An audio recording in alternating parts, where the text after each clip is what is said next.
అనగనగా అడవిలో ఓ కప్ప హాయిగా జీవిస్తోంది.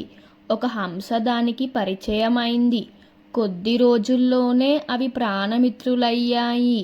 ఒకరోజు కప్ప కొలనులో తామరాకుపై తేలుతూ ఉండగా హంస ఒడ్డున నిలబడి మాట్లాడుకుంటున్నాయి. ఈలోగా ఎట్నుండి వచ్చాడో ఓ వేటగాడు హంస మీదకు హఠాత్తుగా వల విసిరాడు. వలకు చిక్కిన హంస విలవిల్లాడింది. అది చూసి కప్పకు ఏం చేయాలో తోచలేదు. వేటగాడా, దయచేసి తనను విడిచిపెట్టు అని ప్రాధేయపడింది. దీన్ని అమ్మితే బోలెడు డబ్బొస్తుంది, విడిచిపెట్టను అనన్నాడు. నీకు డబ్బు కావాలి అంతే కదా, ఉండు అని కప్ప వెంటనే నీట మునిగి కొంతసేపాగి ముత్యంతో పైకొచ్చి దీన్ని తీసుకొని నా స్నేహితురాలిని విడిచిపెట్టు అంది.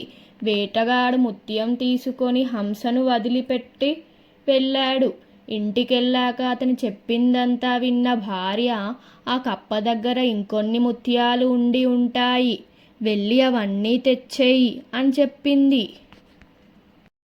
దాంతో దురాశ కలిగిన వేటగాడు కప్ప దగ్గరికి వెళ్ళి, ఏయ్, మర్యాదగా నీ కొలనులో ఉన్న ముత్యాలన్నీ నాకిచ్చేయ్, లేకపోతే హంసను తీసుకుపోతా అని బెదిరించాడు.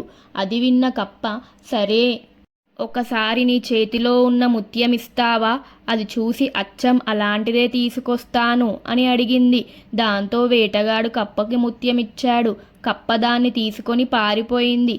పోతూ పోతూ నా స్నేహితురాలు ఎప్పుడో దాక్కుంది, నీకు మేం దొరకము, అత్యాశతో ఉన్నది కూడా పోగొట్టుకున్నావు, అనుభవించు అని అరిచింది. అది విన్న వేటగాడు, అయ్యో, ఎంత పని చేశాను అని బాధపడ్డాడు.